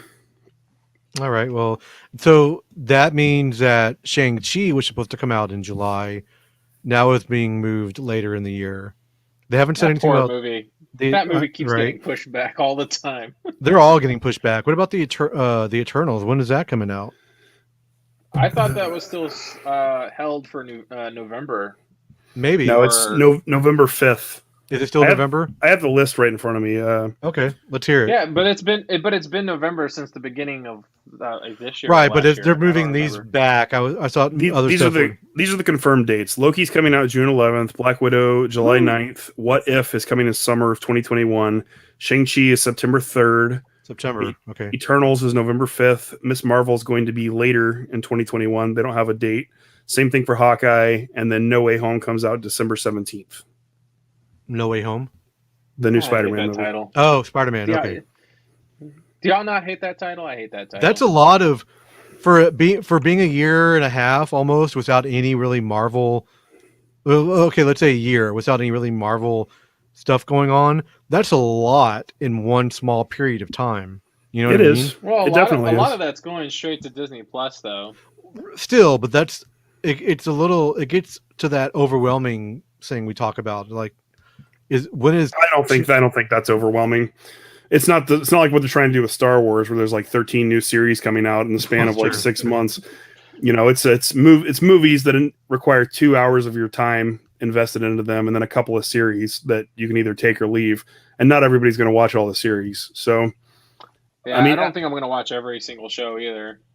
I will watch all of these, but in total, it's going to be 34 hours of time. That's not that much for an entire half a year. I'm really excited for Loki, though. I think Loki's going to be a lot of fun. Yeah, well, I know the comic it's based on, and it was a great series. So I agreed on that one.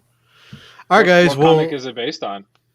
It was the modern run called Loki. Well, who was the writer on it? I could have told you if you hadn't asked me. Give me a second. George, why did you ask? I was just curious. I'm curious because I want to check it out. I didn't realize it was based on something. Do you have Marvel Unlimited yet? No, I don't have time for that, unfortunately. I barely have time to read the books that I own, to let alone to get books off of my phone or iPad. Yeah. Al Ewing. Oh yeah. Al Ewing. Yeah. Cool. I'll check that out. I'll see if it's on my Hoopla app. Yeah, it's the Agent of Asgard one. Okay, that's the one you're talking about. Yeah. Yeah. There's one that was like when he like vote for Loki or whatever. I don't remember what that was. Yeah, that was part of it. That was towards the end of it. Yeah. Okay, that's what I saw that in the trailer, so that must exist somewhere. Yeah. All right, guys, let's move on. We have some George hating metal coming up. Then we're going to talk about some new releases that we're listening to, and we're going to tickle our geeks, and then we're going to wrap it up. So we'll be right back. You want to take care of the George Hates Metal, Justin, since it's your pick? Sure. Okay. Kim says, vote Loki was fun. If you haven't seen the Colbert cut that she posted about the where he's playing Lex Luthor talking to Deathstroke, it's super funny. She posted it in Metal Geeks the other day. All right, so let's give it 10, 9.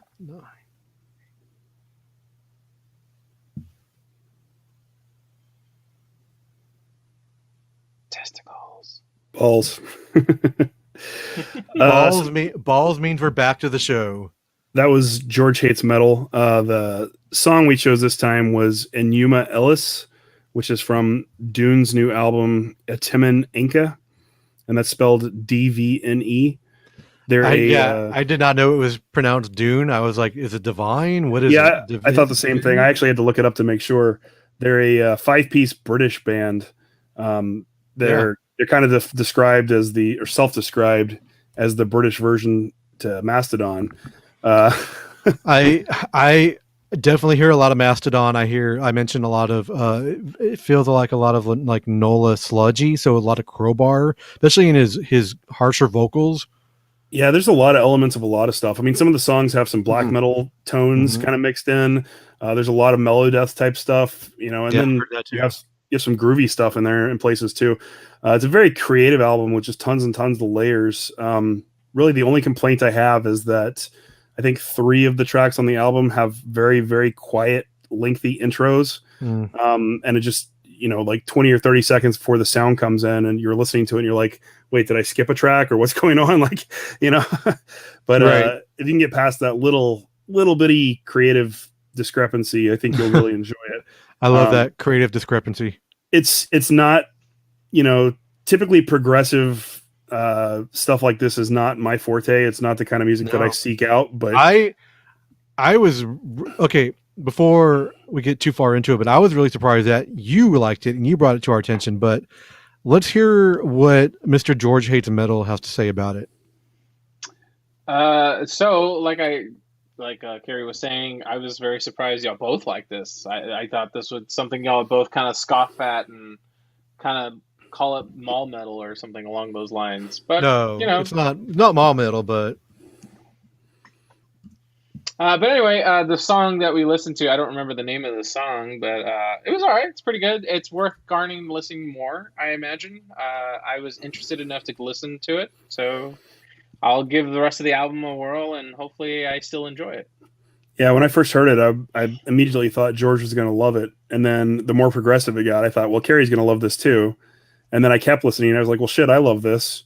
It's just an evolution of love is what it is. Right? It's just one of those rare albums that I think has mass appeal to a lot of people that like different types of metal because there are so many different creative elements kind of forced in there. And there's a lot of layers and there's a lot to gain from multiple listens. So I love these kind of albums you can listen to 100 times and find new things in them as you go. I didn't realize they were a Metal Blade Records band until just recently. And if you're interested in what we're talking about and you want to check them out, they're available. The album came out on March 19th, so it's out now. You can go listen to it on Spotify or Apple Music or wherever you get your music from. But yeah, support these guys. They're really good. Yeah, I think the whole album's available on YouTube as well. That's okay. Yeah, because I shared it. Very cool. I'm glad we surprised George with something that he actually might like, and we surprised him even more that we actually like it. Yep. Yeah. that was the most surprising part. So George, you mentioned earlier that you've been listening to a couple new releases. What have you been listening to, man? I've been listening to this band called Enforced. Have either one of you heard of them? Yep, I listened to it.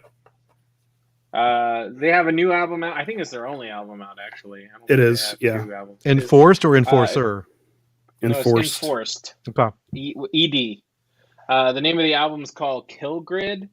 And I don't know, man. This album is just right up my alley. It's like thrash speed metal. That's just a lot of fun to listen to. Yeah, I have not heard these guys. I will check them out. I listened to it while I was working out the other night. It's pretty solid. Is it thrashy or is it more death metal-y? It's thrash. Yeah, it's thrash. Oh, really? Yeah. Comparatively, George, I know you're not an expert on thrash, but you do enjoy it. Who would you compare him to? Man, like amalgamation of Slayer and Testament, but like early days. I was gonna say early Slayer stuff. That's really what it kind of sounds like. Yeah, I am down for that. I haven't heard him yet. It's out on Century Media Records. Interesting. Okay. Actually, it's kind of like early Slayer meets Lamb of God. Oh, you lost me there, but you lost me at Lamb of God. The first song I listened to from them that kind of really hooked me was Malagence. Malaliance. I don't know how to pronounce that word. Malagence. All right. So I have something to listen to that's a George recommendation. Everybody check out Enforced. The album is Kill Grid. What else are you listening to? So I kind of came across this other band that is like a Ghost ripoff, but like a Ghost light. And they're from Norway. So like a Norwegian Ghost band. That reminds me a lot of Ghost. And but they also have their own little vibe to it. So I don't know really how to... I don't want to paint them in a corner and call them a complete ripoff, but at times they really do sound like a good copy. Anyway, the name of the band is called White Void, and the name of the album is called Anti, or A-N-T-I, Anti. The song that I would recommend for you to listen to if you really want to get into them is called The Shovel and the Cross. Another band I've never heard of before. Have you heard of them before, Justin? I have not, but I'm adding it to my most recent need to listen to playlist. Yeah, me too. When George is bringing a metal release that the metal detector has not heard, that's something went wrong. Either it's really bad and no one cares for it, and I'm just the one weirdo who likes it. I'll tell you what went wrong. Well, no, what happened is I missed it completely because the last 2 Fridays I've been so occupied with work that I have not been making my list like I normally do. And then Saturday I'm scrambling to try to find everything I missed. So some things have definitely slipped through the cracks the last couple of weeks, but hopefully not too much good stuff. Yeah, so those are the 2 things I've been listening to the most of recently. Plus, my regular whatever's on my liked playlist. I kind of always just cycle through that. Cool. What about you, Justin? I know you've been listening to some new music. What can you recommend us? I've got a few that I really enjoy. If I had to pick like a top 5 list, several of these would be on it. Do it. Let's do that. So, Thundering Hooves. What? Thundering Hooves. They have an album called Vestiges that just came out. Of course I do. It's blackened death metal, kind of sort of like necrophobic, but with a little bit more of a doom element to them. Very, very heavy, deep tones throughout the album. It's pretty great stuff. I've been listening to that a lot. It's really awesome. Next is Aphotic Lair, and their album is called Aphotic Lair. When I first discovered these guys, I immediately was reminded of early In Flames stuff, and that's how I painted it to you guys. I don't know if you had a chance to check them out yet, Carrie, or not. Aphotic Lair, Aphotic, Layer. Oh, okay. Yeah, they sound a lot like pre-2000s In Flames, which was one of my favorite bands of all time. I loved In Flames in that era, and I really dig this album a lot. I can't say enough good things about it. Definitely one I'm going to keep going back to. Nightfall. At Night We Pray. Yep. Very unique. I don't really know how else to describe them. They've been around for a long time. So, like the late 90s, I believe. This is the different sounding, no, early 90s, actually. This is really it's a little bit different sounding album from them, but I've listened to it a few times. I actually enjoyed it a lot. It has tons of different elements from tons of just different genres kind of mixed in with their stuff. I really like it. It's an album that I need to spend a lot more time with. I have it on my best of list, but I've only really given it one strong listen through. I think it's something that even George might enjoy. I think there are certain songs George would definitely enjoy. Yeah. I don't know if he'd like the whole album, but he should check it out. Next is Stort Rain, Impermanence. Yep. That was actually one of the bands I was going to bring up. It's fantastic. One of the best albums this year so far. Another one that's a personal favorite of mine that is probably not for everybody, but if you like melodic black metal like I do, Malist, M-A-L-I-S-T. The album's called Karst Relic. This is one of my favorite albums this year. Probably the second. I listened to it on your recommendation, and yeah, I definitely agree. It's a really good album. Apparently it's part of a trilogy of albums, and these guys have put out an album every single year for the last 3 years, and this is the third one. I haven't listened to the prequels yet, but our buddy Christian in the Metal Geeks chat had, and he said that they made some big steps on this album and improving. I can't get enough of this one. I've been listening to this one almost every time I'm in my car. I listen to it a bunch when I work out or when I'm showering or whatever. It's definitely an album that I keep going back to. I really love it. And then, of course, this Dune album that we just played for George. Yeah. It's become heavy in my rotation as well. So lots of good stuff. I mean, 2021, we're only in March, and I feel like this year's blowing 2020 out of the water. There's just so many great albums that have come out so far. This is all the fruits of the labor that people had to get to do while they're in quarantine. So yeah, they put together some great stuff. That's all I can say. Those are all very cool recommendations. I have a couple. You mentioned a few of them that I was actually really into recently. That Malist band, I'm really digging that. Cool. The new Mariana's Rest, it's really, really good. If you like melodic doom death, like people that know me know I do, it's really, really good. I liked it, but it was too slow for me. But I figured you would love it. Yeah, I'm into that kind of shit, Yeah. There's another band called Golgassa who've been around for a long, long time, and they put this EP out recently, and it's along the lines of melodic doom death metal, very Paradise Lost-ish.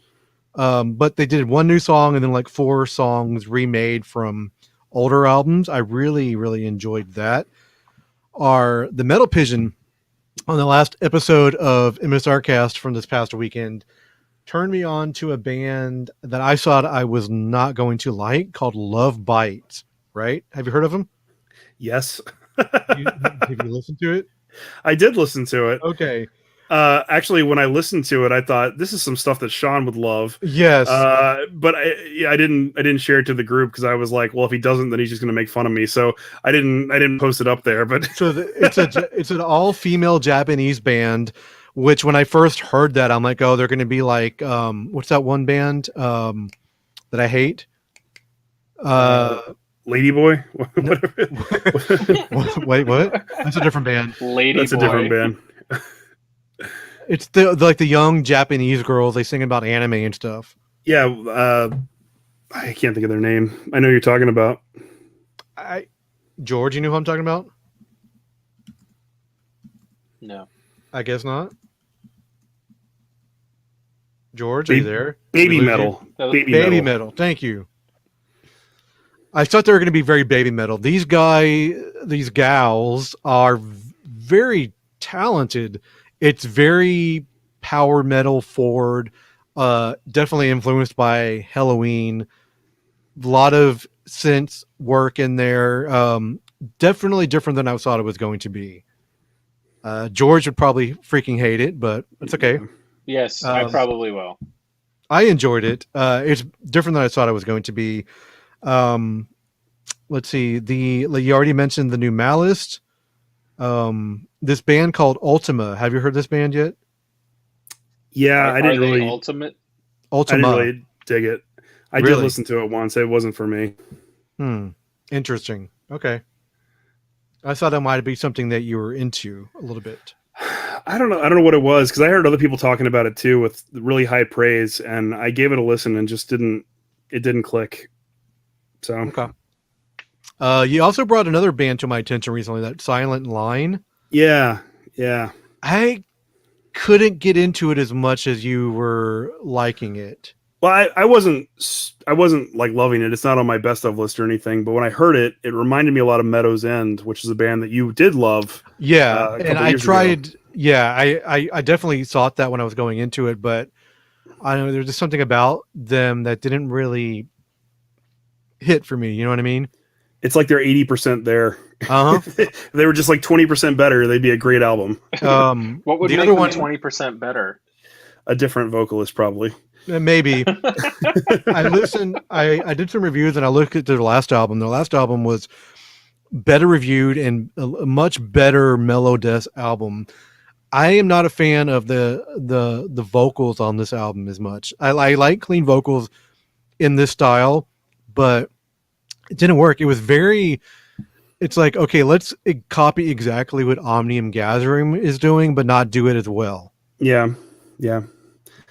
I don't know. Like I'm totally with you there on the vocals. It's like some of these bands, you hear the music and the music is phenomenal, and then the vocalist just doesn't gel with you at all, and it's just very easy to dismiss them because of that. So I totally get it.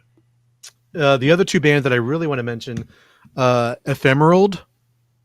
That's a good one. Oh God, that is such a great album. Yeah, I thought I talked about them a couple weeks ago, so I didn't put them on the list today. That's one that I've been listening to a lot. And if we're talking about really catchy melodic, death metal, these guys are probably one of the best albums that came out this year so far for that. And then the band Einherjar.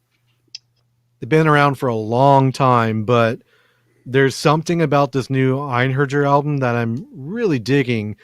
George, it's something that I think you would actually really enjoy. From Einherjar? Einherjar. Einherjar? It is a very good album. It sounds very German, is what it sounds like. It's very black and roll. I described it on the last episode of MSRcast. If a black metal band grew up only listening to like the Rolling Stones or something, and it was writing like pop music, that's what it sounds like. That's very rock and black metalish, But they've never really put the same type of album out in their career, so I really enjoy this album. So really what would be the album that you would say is this a good introductory album? I would start with a new one. Yeah, it's the first one of theirs I've heard, and I like it enough to put it on my top list. So it's called North Star. Right now, it's on my best of list. It's a good album. Yeah, agreed. All right. For sure. And I'm pretty particular about black and roll stuff. Like a lot of it, I'm not a huge fan of, even though I love black metal. It's really catchy. It really is. Have you listened to Malice Divine yet, Carrie? I listened to the Malice. So there's this other band called Malice Divine. No. Maybe. That sounds familiar now. Anyways, they're one that I might have missed talking about last time that is also among my favorites from this year. I'm looking at it right now. Is it what is it? What kind of music is it? It's melodic black metal. Oh. Okay. Very catchy though. It's one that I've been listening to a lot. I will check it out. Felt like I should mention in case I hadn't yet. There was one other one I wanted to mention. Oh, Beast, if you want to call him that. I have that on my list too. Yeah. It's very technical, overproduced death metal, but in a good way. Like the drums sound very much like, not really over computerized, but like with Fear Factory, that kind of style. I really like this band a lot. They're pretty good. I don't know if George would like them or not, but yeah. I like them. They're good. I do too. I like Fear Factory. But they're not There, He's really just talking about the double drum bass sound. Yeah, the double bass it's drum very sound they triggered have. sounding, which I usually do not like, but it works for them. It's like if you ever listen to the band called the Berserker back in the day, it was sort of like that style. I only know of one Berserker, and that was in Clerks. Yeah, making fuck like a truck. Would you like to make some fuck berserker? Better Berserker. My love for you is like a truck berserker. So, if you're interested in hearing any of these songs or bands that we're talking about, I've reinstated the 2021 Metal Geeks MSR Cast Spotify playlist. And we will be posting that again in the show notes, and we'll post it again in the Metal Geek Society page on Facebook. So, come check it out, follow along, listen to some of the music. You might discover something brand new that you've never heard before that you love. That's what we're here for. I have not been doing my job adding to that yet. No, you have not. I've noticed. I need to do so. So go through there this weekend, dude, or this week whenever you have some time. Add some new music that you're enjoying, and we'll share it again and let everybody know about it. It's going to be 75 copies of Harakiri for the Sky. Enjoy, guys. It probably will. We played Harikari for the Sky on the last episode of Mitsarcast that came out. It was a Sean pick, and he loved it. So it's the album of the year so far. I haven't found anything that beats it yet. I don't know if I can agree on that, but that's my opinion. No big deal. All right, guys. Let's get into what's tickling our geek real quick, and then I'm tired. I want to go to bed. That sounds good? Sounds like a plan. Yeah. George, what is tickling your geek right now? Well, I'm going out of town for the first time in a year, believe it or not. So Where are you going for that? I believe we're going to Austin, as we're going for Catherine's birthday. Since she is vaccinated fully, we can take a little bit of a risk and going into other places that is not exactly our safe bubble as much. But we're still going to take the right precautions, when you socially going? distance and whatnot. Yeah, of course. This weekend. Oh, where are you staying at? Have you picked a place yet? Yeah, we already paid for the hotel. We're staying somewhere in downtown. It's going to be pretty cool. Very cool. What are you planning to do? Any plans? I don't know what's available there to do as of yet, so I'm not like 100% sure. I recommend one place you got to go eat. You have to go to Jew Boy Burgers. Oh, that's right. You went there for the. Yeah, it's. Do you remember that the place we went to near that old, I guess, the video store that closed down, but you took us to like that breakfast place? Yeah. It's on that same street. It's right by there. Oh, okay. So yeah, definitely make a trip out there. You could bring your own drinks if you want to, like bring your own beer or whatever. I know you don't really do that, but there's a nice patio outside. You can get your food, eat on the patio. Real nice. Cool. Great food too. Well, it's Catherine's birthday, so she kind of like gets to pick where we go. But I will definitely mention it to her. And it's highly recommended. No, Catherine, we're going to Jew Boy Burgers. I don't care it's your birthday. You do it. Carrie told me I had to go. And then also this next Wednesday, Godzilla vs. Kong comes out, and I will be at my couch watching it at home. I think we should try to like do it at the same time and live tweet it. I would love that. That'd be fun. Okay. Yeah, let's definitely give that a shot. I'd be up for that. That'd be fun. So, speaking of going out of town, my geek tickle is going out of town as well. Oh, yeah? Where are you going? So, we've been trying to plan our trip to Disney World for the past year. And now that we're vaccinated and we feel safe for going, we're going at the end of April so we don't lose our, number one, our tickets, which expire, and our airfare. So, we're going for like 6 days, 7 days. And it just happens to work out since my work schedule has opened up, so I was able to go. The week we're going to be spending our anniversary at Disney World, and it's a special one. It's our 15-year anniversary, our wedding anniversary, and we actually spent our honeymoon at Disney World. So it sort of works out. That's very nice. So it's very cool, man. I'm excited for you. We've been talking about going to Disney as well. It's just a matter of when and where. And all that stuff.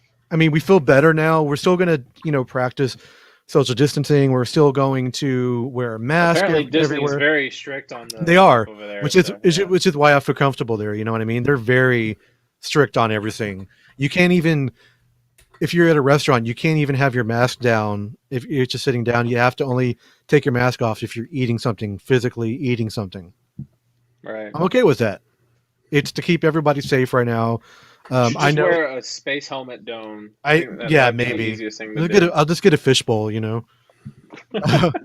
I just feel comfortable. I know it's different. A lot of the things aren't open. A lot of the things aren't happening. But we just want to go. We haven't been in a long time. It's just we feel comfortable doing it. It's finally so. We're going to spend maybe some time. Your chances to ride Rise of Resistance will be maybe better. You know which is going to happen. The day before we leave, we're leaving on the 5th of May when we come home. We have reservations for Hollywood because you have to make reservations for every park now. Even though if you buy tickets, you still have to have the reservation to get in. Which and then you can start doing park hopping after like 2 p.m. if you want to, but we have reservations for Hollywood Studios to go to Galaxy's Edge on May the 4th. Hey, there you go. I know it's going to be super crowded and all that kind of stuff, so we can at least be there for a little bit, and then if it's too bad, we can go off and do other things. But that'll be cool just to be there on May the 4th. You know what I mean? It's like you planned it. I did it actually. May the 4th. I truthfully did not plan it that way. Nope. I'm being honest with you, man. I didn't start realizing it was that day until we started looking at, okay, what do we want to do? Where do we want to go to each park? You're going to need to borrow a Stormtrooper helmet to stay safe from COVID that day. Can I? I need one, yeah. Along only if it's a Scout Trooper helmet. Yeah, that's right. I want a Scout Trooper helmet. That's right. Exactly right. Yeah, so that's what's tickling my geek. I mean, we're super excited. Almost everything is paid off. I have a reservation to get do my own lightsaber and my own droid, build my own droid. So. Oh wow! So you're gonna do both, huh? Yeah, maybe. We're still trying to get a reservation for Oga's, which we haven't been able to get yet. We want to go to the cantina and get the lightsaber thing is like $150, right? It's like $200. $200, and then the droid thing is like another $100. Yep. All right. Stimulus check, baby. So wait. No, not really. Our stimulus is going to stimulate. He's like, add bacon to my lightsaber. I want bacon and extra guac to my lightsaber, please. Even I don't like guacamole, but that's Oh man, that's probably the funniest thing you've said all year. Appreciate it. I don't know about that. Go back and listen to some of the other episodes. I haven't spoken to you. It feels like it forever. It feels like I haven't spoken to you guys it's true, since man. our New Year's episode. So, my wife just commented. I guess she's watching. So, yeah, that's not what her stimulus check is going for. So it's okay. We know what it's going for, but she corrected you real quick, huh? What about you, Justin? What's tickling your geek right now? Honestly, not much. I'm the opposite of you guys. I'm glad to just be staying home. I'm glad I don't have to go to work physically. I'm just going to keep doing what I'm doing, working out. And I'm done with Cyberpunk. I hope some expansion content comes out for that soon. Yeah. Or you got to find a new game to play, dude. Yeah, but nothing else is appealing to me. Like I'm not a hardcore gamer like you. I get into like one game every 6 months or something, and that's kind of it. So unless something else comes along that just really grabs me. And he becomes very obsessive about that one game. I do. But I mean, if it's worth it, I'm looking forward to Halo when that comes out for sure. Other than that, though, I'm just listening to music and working out and playing the stock market and watching a lot of movies. That's my life. It's great. It's a good life, man. Good life. Can't complain. All right, guys. Well, thanks for hanging out with me tonight. It's been a lot of fun. Anybody that's been hanging out in the room besides my wife, it's been a lot of fun. I guess we can do some house cleaning real quick. Housekeeping, as it is. So you can find us at our website at metalgeeks.net. We're on all kinds of social media at Metal Geeks. msrcast@gmail.com. If you have a request of a topic or you want just a comment about anything, let us know. We do want to hear you from you guys. If you're on Facebook, join us at the Metal Geeks Society. We've been having a lot of fun in there, having discussions, sharing music, talking about movies, all that good stuff. We're, of course, part of the ESO network. Check us out at esonetwork.com, where you can check out all the cool shows that make up that network. We're on all kinds of places where you can download podcasts. We're on Stitcher and Spotify and Apple Music and any of those podcatching places or devices that you use. Look for us there. What about George? Oh, I forgot to even do my banners. Nobody's watching, but who cares? You can find me on all social medias at George Tripsis. It says it right there at the bottom. Oh, hold on. At the bottom. But if they're listening, they're not saying it. Yeah. Well, if they're listening, it's at all George good. Tripsis. That's where you find him, Kim. You can find me there. That's where you can find him, listener. And then also, you can check out our comic book, Speak No Evil, at Graybird Comics. Hey, George, just throwing this out there. I don't know, our friend Omar, he's the one who helped us do our first issue. He recently turned his comic into an NFT. You know what an NFT is? No. It's a non-fungible token. It's basically any kind of artwork you can tie to cryptocurrency. And some of that stuff sells for tons and tons and tons of money. He's the first person in the world that's turned a comic book into an NFT. And Really? I was kind of thinking about it, and if you were on board, maybe I'd look into trying to turn Speak No Evil into one. I mean, sure. Do I get any money out of it? I mean, if it sells, yeah, we'll split it evenly. All right, sounds great. Whatever, I don't care. Do I get any money out of it? My likeness is in it. I mean, you'll get your 0.1%. Okay, I'll take it. Whatever. Yeah, there you go. I'll take it. I just thought it was a fun idea, so something to. I hope you guys with. Vote. Come on. All right, Metal Detector. What about you, sir? If you want to find me, I'm available on Twitter or Instagram as @ComicalJC. And if you'd like to check out our podcast that I do with George and our friend Andy, it's available at mindfudgecomedy.com or also on all podcatchers as Mindfudge Comedy. And, how's that Metal Detector blog coming along? Well, it's a low priority thing, but it is something that I want to do eventually. So hopefully sometime soon. And there we are. All right, guys. Is there anything else we missed? Anything else you wanted to talk about before we go? Balls. Yeah. Everybody message Carrie and tell him how much you want him to add the balls snippet to the end of the slideshow. I think it's really important. Check out the Spotify playlist, and we'll post that. Yeah, it's been a lot of fun talking about real cool stuff with you guys tonight. It's been a lot of fun, guys. Everybody stay safe out there. Having us on. Of course. Tell Catherine we said happy birthday. Yeah, happy birthday. Well, most definitely. Everybody out there, stay safe, stay healthy, stay well, and don't keep it metal.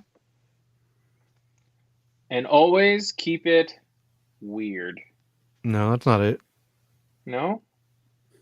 Keep it fun-ish. Funny, kind of? Keep it light?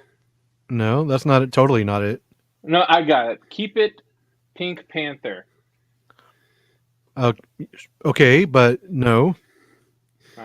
Keep it Zack Snyder? No, definitely no. That's it.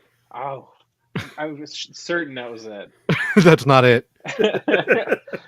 Come on, guys. You know this. Yeah, I know you know it. What is it? Do we, though? What is it, Carrie? It's geeky. Geeky! That's right. Zack Snyder's favorite word. Maybe. So I thought it was zeitgeist.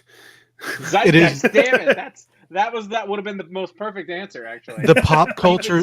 Keep it zeitgeist, everybody. It's in the pop culture zeitgeist. Come on. Tune in next week for some more metal therapy. That's an oxymoron statement. Pop culture is zeitgeist. You're an oxymoron. I am an oxymoron. I am all-knowing oxymoron. All right, guys. Well, thanks for hanging out again. Keep it metal. and Oh, keep it zeitgeisty. Fuck. Keep it geeky. Balls. Keep it ballsy. Ballsy.